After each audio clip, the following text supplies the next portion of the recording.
Echoes of a forgotten empire.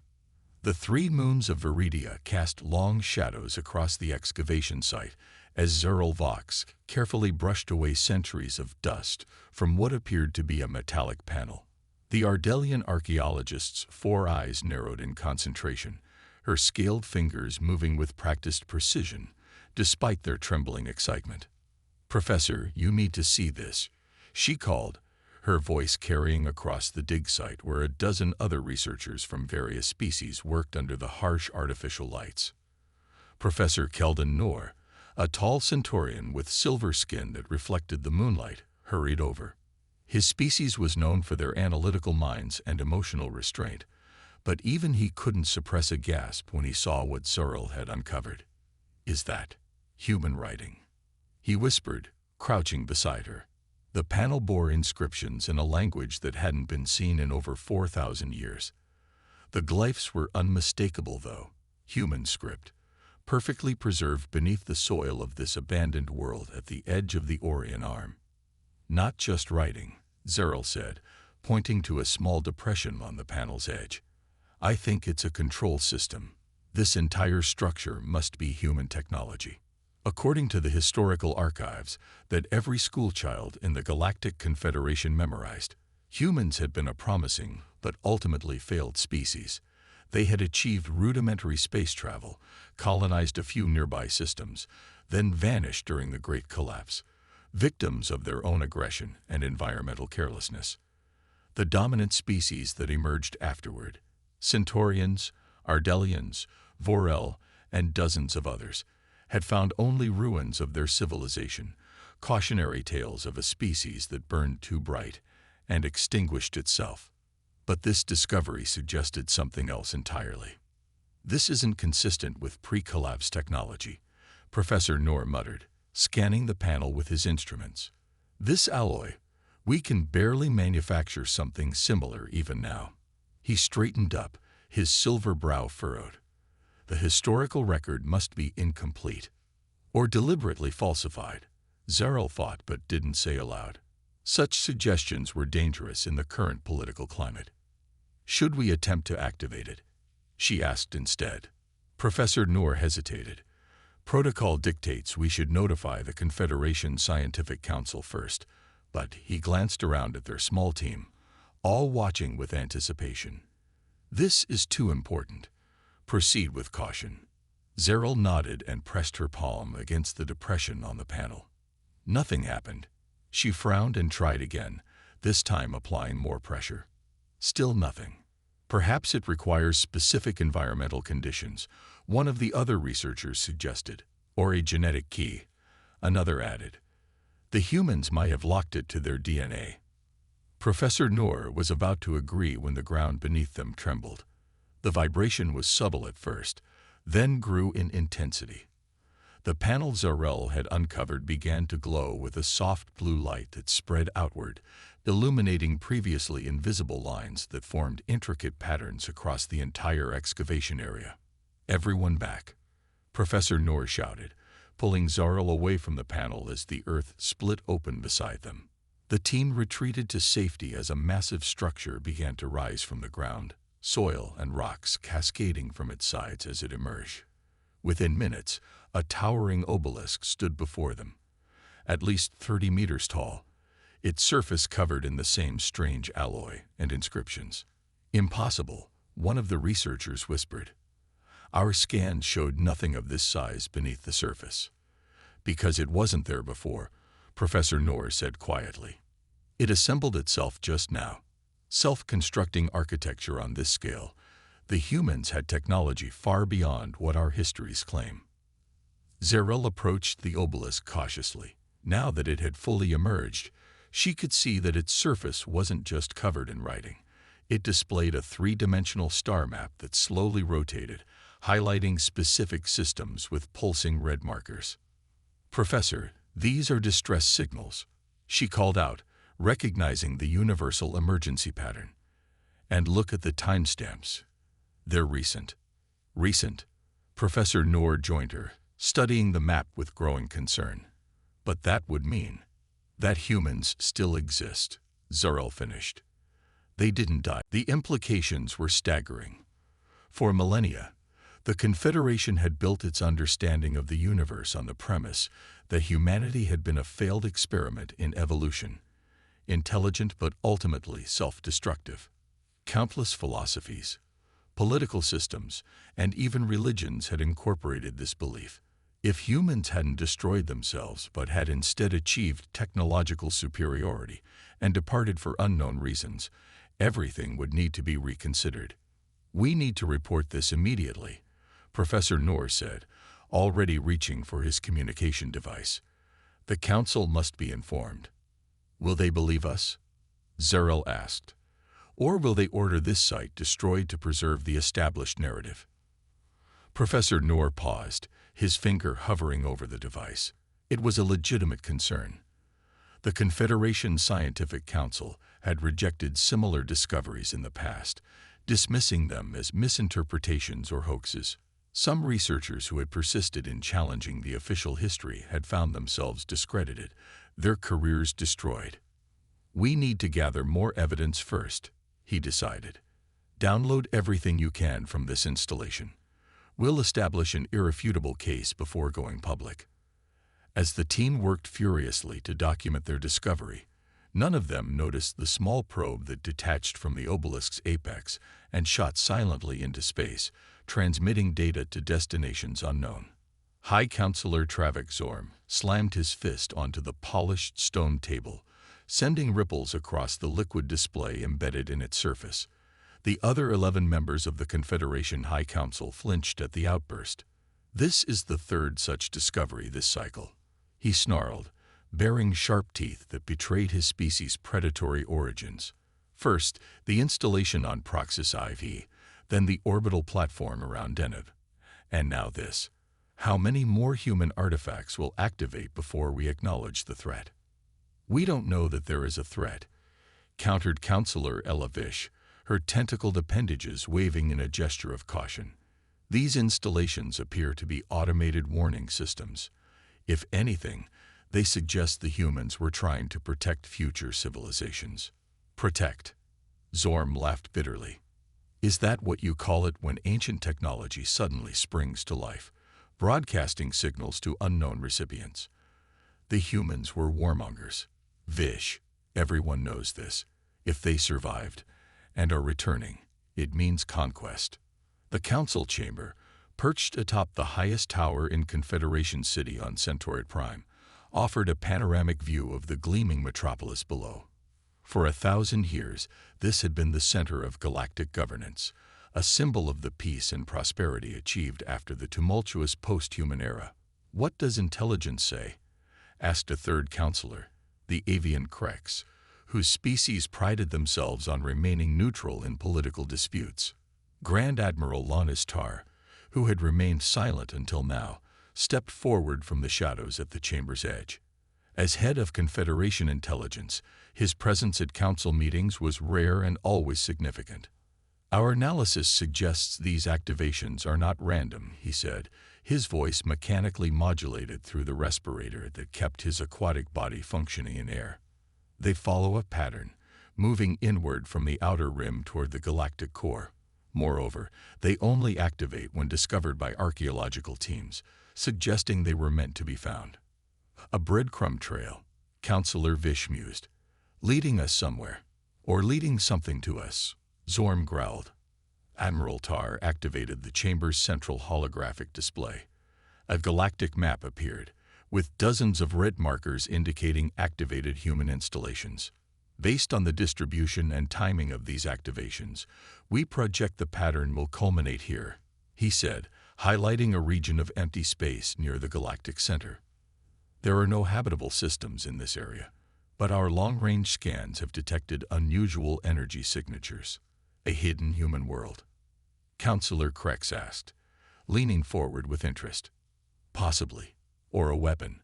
Or nothing at all." The Admiral's mechanical voice betrayed no emotion. "I've dispatched a stealth fleet to investigate. They will reach the coordinates in 3 standard days." High Counselor Zorm rose to his full height, towering over the others. "This council has been too complacent. For generations, we told ourselves the humans were gone, that we had surpassed them. What if we were wrong? What if they'd been watching us all along, waiting for the right moment to reclaim what was once theirs? "You're being paranoid," Counselor Vish said, but without conviction. The same fear had crossed her mind. "Am I?" "Then explain why these installations are activating now, after thousands of years of dormancy. Explain the transmissions they're sending into deep space. Explain why they contain technologies we still can't fully comprehend." No one offered an explanation. The chamber fell silent except for the soft hum of environmental systems. "I move that we place all Confederation forces on high alert," Zorm finally said, "and that we quarantine any system where human technology has been discovered." "That's nearly 30 systems," Counselor Vish protested. "The economic impact would be devastating." "Not as devastating as a human invasion fleet," Zorm countered. Before the argument could escalate further, the chamber doors burst open. A junior officer rushed in, protocol forgotten in her haste. "Grand Admiral," she gasped, "the stealth fleet has been destroyed." The council erupted in chaos. Admiral Tar silenced them with a raised hand. "Explain," he ordered the officer. They arrived at the coordinates early due to an anomalous slipstream current. Upon emergence, they detected a massive structure, artificial, but unlike anything in our records. When they approached for closer inspection, the structure responded. Responded how? Admiral Tar's voice remained steady, but his aquatic body tensed visibly within its support suit. It released energy pulses that disabled our ship's systems. Before communications were lost, they reported seeing vessels emerging from the structure, thousands of them. She swallowed hard.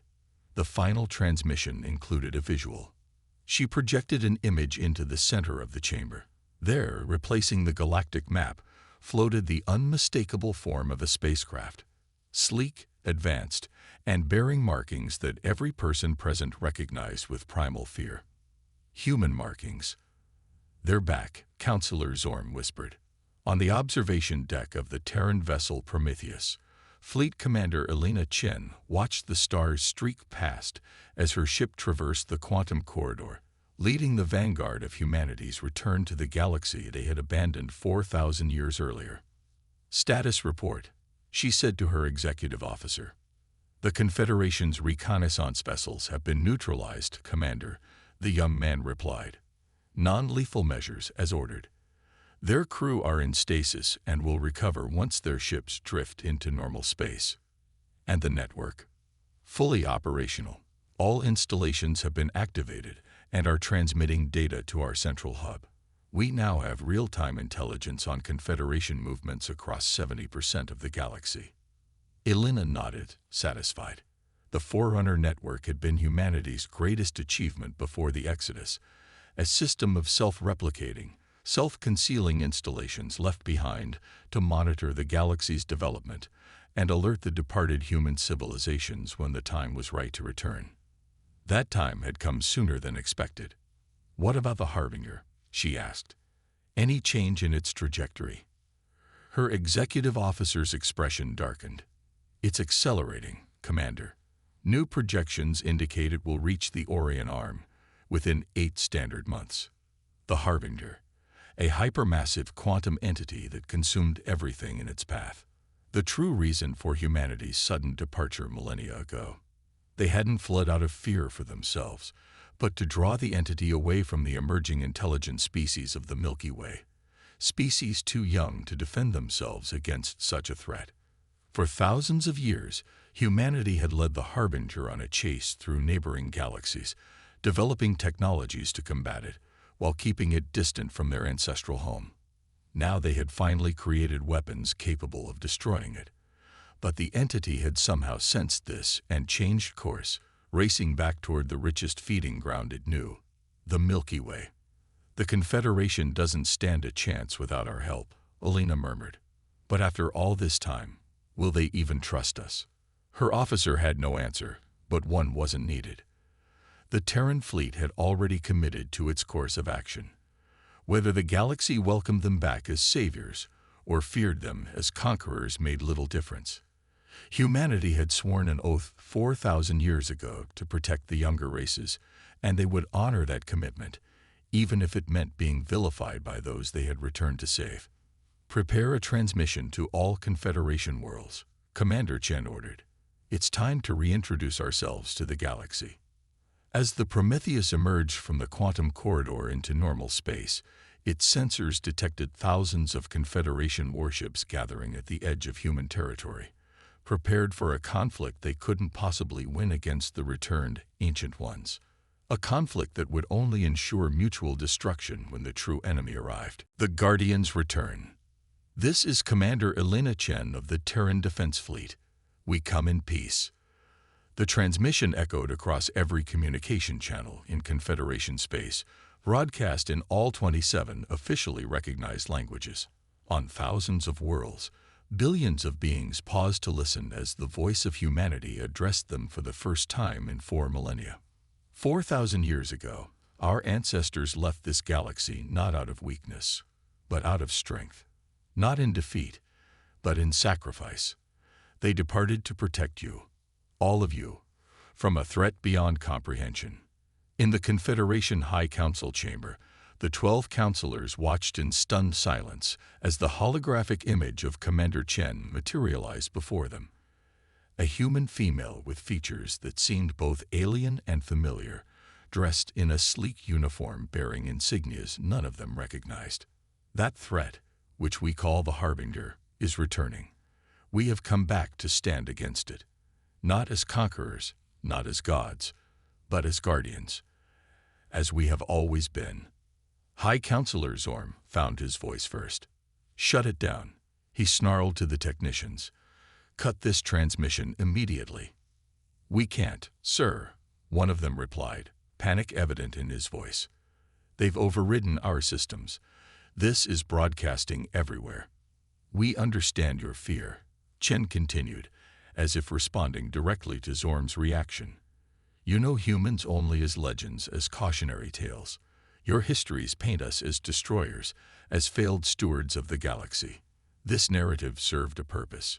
It united your species, gave you common ground on which to build your confederation. But it was never the complete truth." The image shifted, displaying historical records. Humans fighting against a massive, shadowy entity that seemed to devour light itself.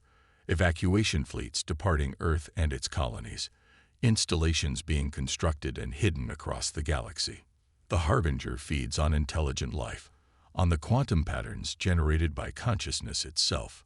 4,000 years ago, it entered this galaxy and began consuming worlds. We tried to fight, but our weapons were ineffective.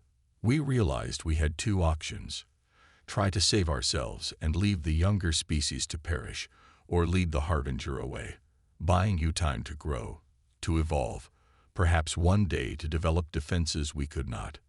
The council chamber had fallen completely silent. Even Zorm seemed transfixed by the presentation. Our ancestors chose sacrifice. They gathered as much of humanity as they could and fled to the Andromeda galaxy, leaving behind warning systems and defenders in stasis to watch over you.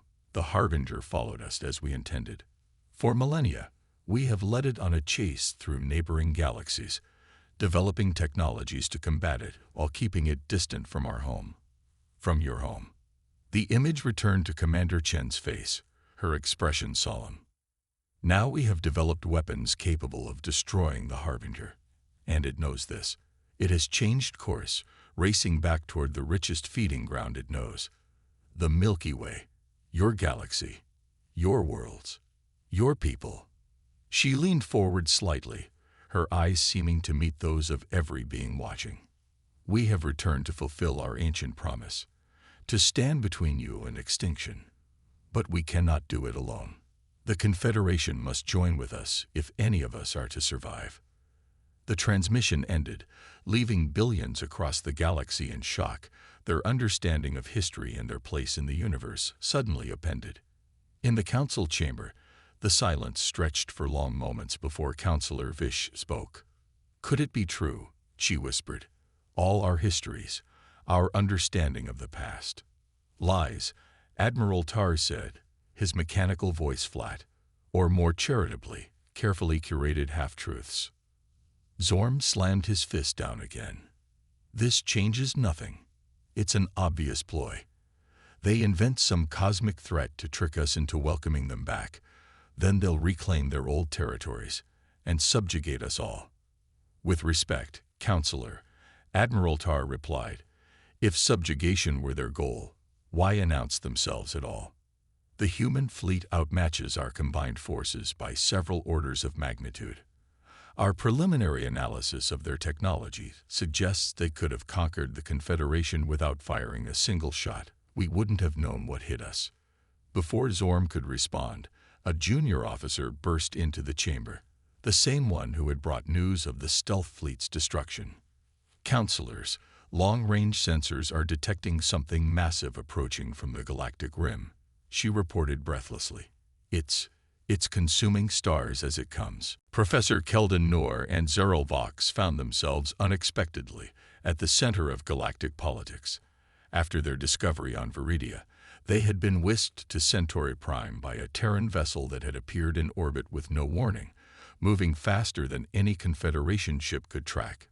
Now they stood in a vast war room deep beneath Confederation City, surrounded by military leaders from two civilizations, the Confederation they had always known, and the returned humans whose existence had been hidden from them.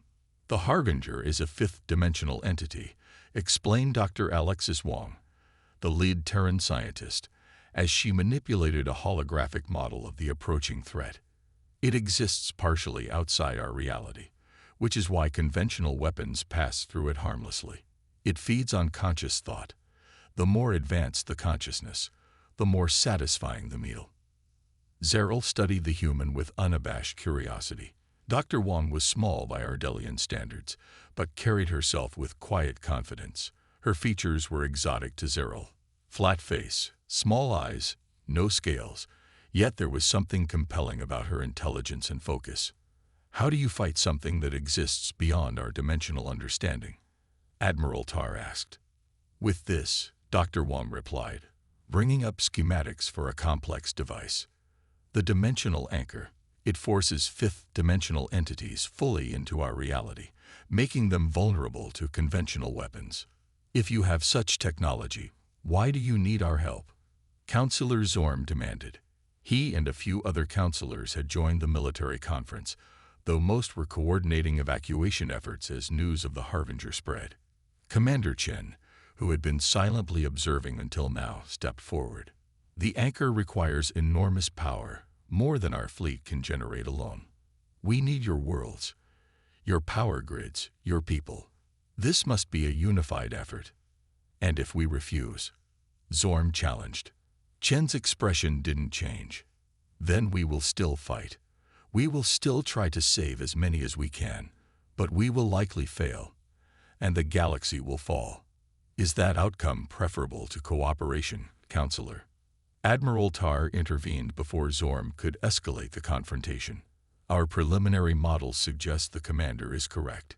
Even with their advanced technology, the humans cannot defeat this entity alone. Nor could we, even if we committed every vessel and weapon in our arsenal. But together, Professor Noor asked, speaking for the first time since the meeting began.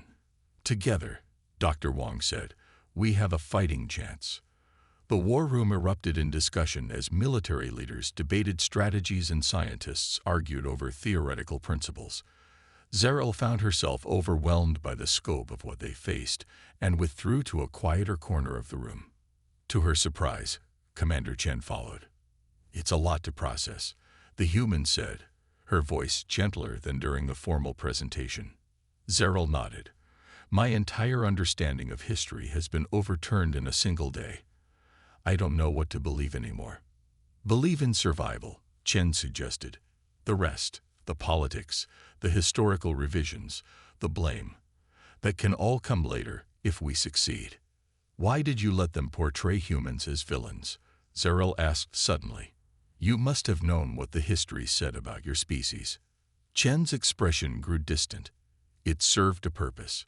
The young races needed a common story, a shared understanding to unite around. If that narrative painted us as destroyers rather than saviors, well, we were gone anyway. What did it matter? It matters to truth, Zurl insisted. Truth is a luxury for peaceful times, Chen replied, not unkindly. Now we need unity more than truth. Their conversation was interrupted by an alarm. The holographic display at the center of the war room changed, showing real-time footage from the edge of Confederation space. A vast darkness was spreading across the stars, not like a solid object, but like a hole in reality itself. The absence of everything, even light. The Harbinger has arrived, Dr. Wong announced grimly. Ahead of our projections. The battle for the galaxy unfolded across 3 months and 1,000 star systems. The combined human Confederation fleet fought delaying actions, evacuating worlds before the Harbinger could reach them, deploying experimental weapons that slowed but could not stop the entity's advance. All the while, teams of scientists and engineers across every inhabited world worked frantically to construct components for the dimensional anchor, a project so vast that no single planet could host it. When completed, the device would form a spherical array 50,000 kilometers in diameter, positioned at carefully calculated coordinates in intergalactic space. On the bridge of the Prometheus, which had become the de facto command center for the combined forces, Commander Chen received regular updates on both the military campaign and the construction efforts. "We've lost the Deneb system," reported her tactical officer. Confederation evacuation ships got most of the population out, but the defense fleet was completely consumed. Chen closed her eyes briefly in silent acknowledgement of the sacrifice. The anchor? 83% complete. Dr. Wong estimates another 2 weeks until it's operational. The Harbinger will reach the core worlds before then, Chen noted grimly. Yes, Commander. At its current pace, Centauri Prime has 3 days, possibly 4. Chen studied the strategic display. The Harbinger didn't move through space conventionally. It seemed to spread like ink through water, tendrils of nothingness extending outward, consuming everything they touched. Traditional defenses were useless.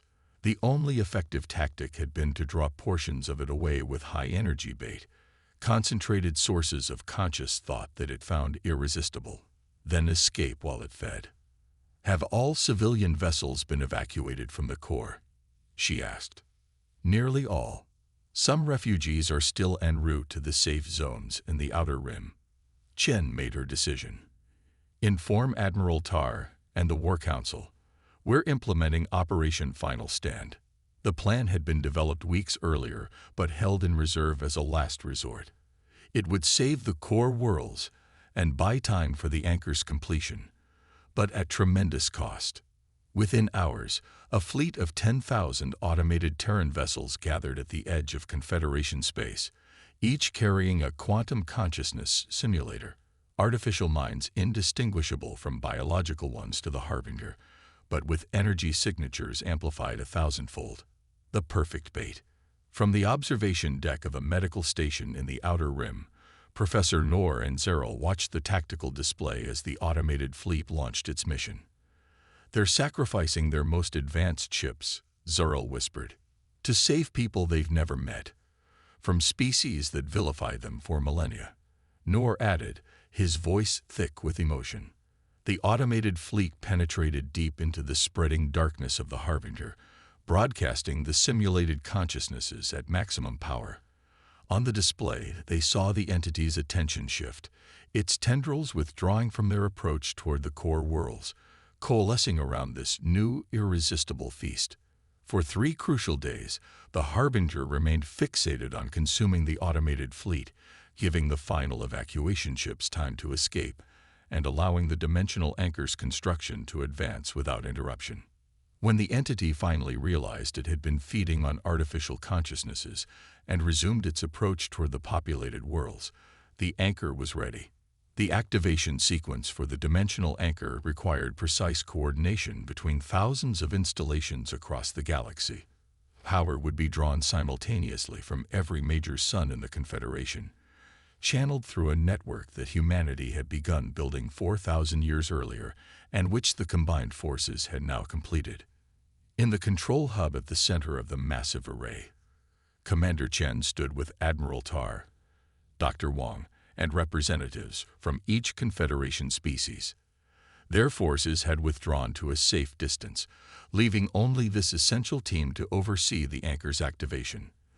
"The Harbinger has changed course," Admiral Tar reported, his mechanical voice betraying a hint of tension. "It's heading directly for us. It must sense what we're attempting." "Of course it does," Chen replied. "It's not mindless. It's survived for millions of years by understanding threats." She turned to Dr. Wong. "Status. Power flow is stable. Dimensional matrices are aligned." The scientist looked up from her console. "We're ready." Commander Chen took a moment to look at each person in the control hub, human and alien alike, former enemies now standing together against extinction. "For 4,000 years, our species have lived apart," she said quietly. "Perhaps after today, we can begin to truly know one another." She nodded to Dr. Wong. "Activate the anchor." The array hummed to life, drawing power from stars across the galaxy. The space around them seemed to warp and fold as higher dimensions were manipulated, forced into alignment with conventional reality. On their monitors, they watched as the Harbinger, previously visible only as an absence, a void in space, began to take physical form. It was massive beyond comprehension, a writhing mass of dark matter and strange energies. Parts of it still existed beyond their dimensional understanding, appearing and disappearing from sensors, but enough was now anchored in normal space to be vulnerable. "All vessels, commence attack," Admiral Tar ordered. The combined fleet, positioned in a sphere around the now visible entity, opened fire with every weapon at their disposal. Confederation energy lances struck alongside human quantum disruptors, conventional missiles alongside exotic matter bombs. The Harbinger fought back. Tentacles of dark energy lashed out, destroying dozens of ships with each strike. It emitted pulses of consciousness-disrupting waves that left crews disoriented or comatose. But for the first time in its ancient existence, it could be hurt. And it was. In the control hub, systems began to fail as the strain of maintaining the dimensional alignment grew. Consoles sparked and power fluctuated. "The anchor is destabilizing," Dr. Wong reported urgently. "The power requirements are exceeding our capacity." Commander Chen made the only decision possible: divert power from life support and shields. Keep the anchor functional at all costs. As the temperature in the hub plummeted and emergency lights flickered on, Admiral Tar received a transmission from the fleet. "The Harbinger is weakening," he announced. "Its physical form is breaking down under sustained fire."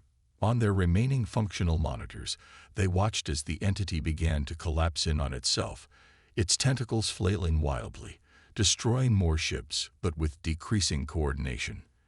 The attacks grew more desperate as its substance was eroded by the combined firepower directed at it.